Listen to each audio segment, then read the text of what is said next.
পৃথিবীতে কোনো কাজই ছোট নয়। সৎভাবে কাজ করলে সব কাজেরই সম্মান আছে।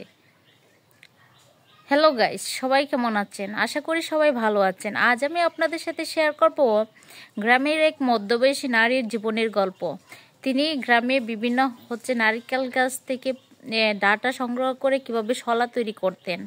আর এই ভিডিওতে আপনারা সরাসরি দেখতে পারবেন আমি কিভাবে নারকেলের ডাটা থেকে শলাগুলো আলাদা করছিলাম।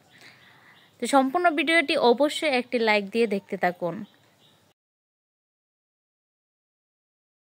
গ্রামের ভোর, কুয়াশার চাদর ছড়িয়ে আছে।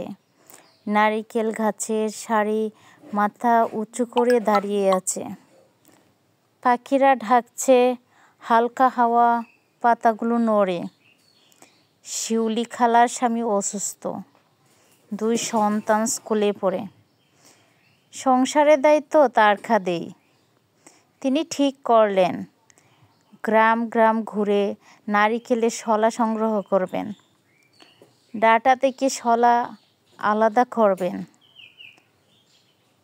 গুছিয়ে রাখবেন যাতে পরিবারের সংসার চলে। ভোরের যাত্রা ও শলা সংগ্রহ। প্রতিদিন ভোরে ঝুড়ি ও কাস্তে হাতে ধরে শিউলি খালা বের হতেন। গ্রামের ঘর বাড়ির দরজায় খড়া নাড়ে। শিউলি খালা বলতেন, আপা, আপনার নারিকেলে শুকনো শলা থাকলে একটু দিতে পারেন?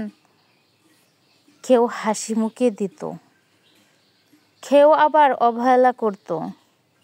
তবে তিনি থেমে থাকতেন না।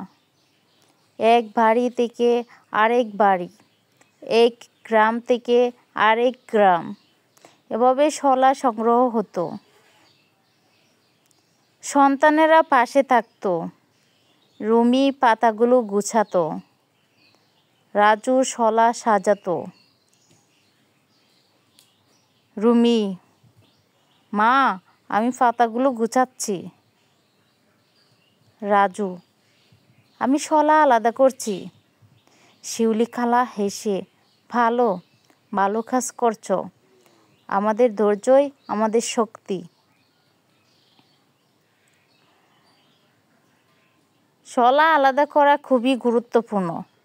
শিউলি খালা নিয়মিত ধাপগুলো অনুসরণ করতেন। শুকনো ডাটা বাছাই করা, ঝুড়িতে যা সংগ্রহ করেছেন তা প্রথমে আলাদা করা, ভাঙা বা ছিঁড়ে যাওয়া ডাটা আলাদা করে ফেলা,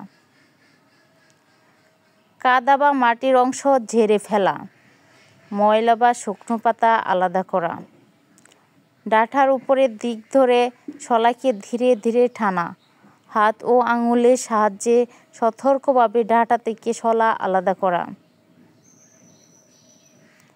ভাঙা ও ছোট অংশ কেটে ফেলা।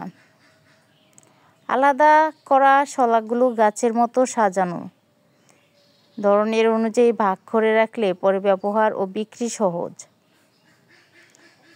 ধীরে ধীরে শলা আলাদা করতে হবে, কোনো অংশ নষ্ট হলে পুরো পরিশ্রম হারাবে। প্রতি সপ্তাহে ঝুড়ি মাথায় শিউলি খালা বাজারে যেতেন। ক্রেতারা আসতো, দাম জিজ্ঞেস করত।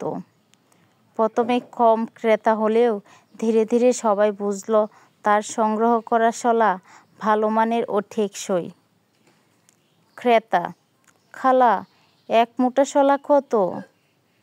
শিউলি খালা, 20 টাকা, টেকসই এবং ভালো মানের।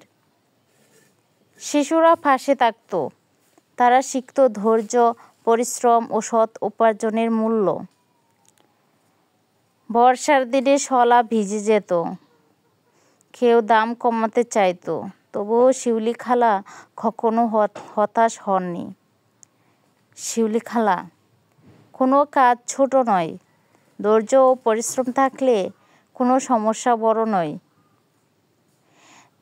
ধীরে ধীরে গ্রামের অন্য নারীরাও শিখতে লাগলো। শিউলি খালা উৎসাহ দিয়ে বলতেন, আমরা সবাই যদি কাজ করি গ্রামে কেউ না খেয়ে থাকবে না। তার ধৈর্য ও পরিশ্রম গ্রামের মানুষের জন্য উদাহরণ হয়ে উঠল। সন্তানদের সাফল্য। বছরের পর বছর সংসার চালানোর পর ছেলে কলেজে ভর্তি হলো, মেয়ে মাধ্যমিকে ভালো রেজাল্ট করলো। গ্রামের মানুষ বলল, দেখেছ, শিউলি খালা শলা সংগ্রহ করে সন্তানদের মানুষ করছেন।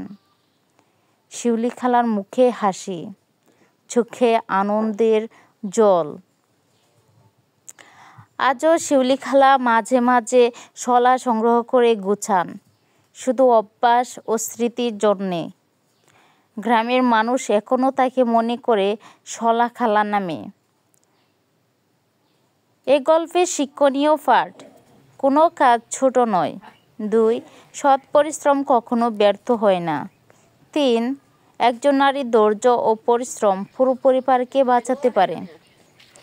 ধন্যবাদ সবাইকে। আশা করি সবার কাছে এই গল্পটি অনেক বেশি ভালো লেগেছে।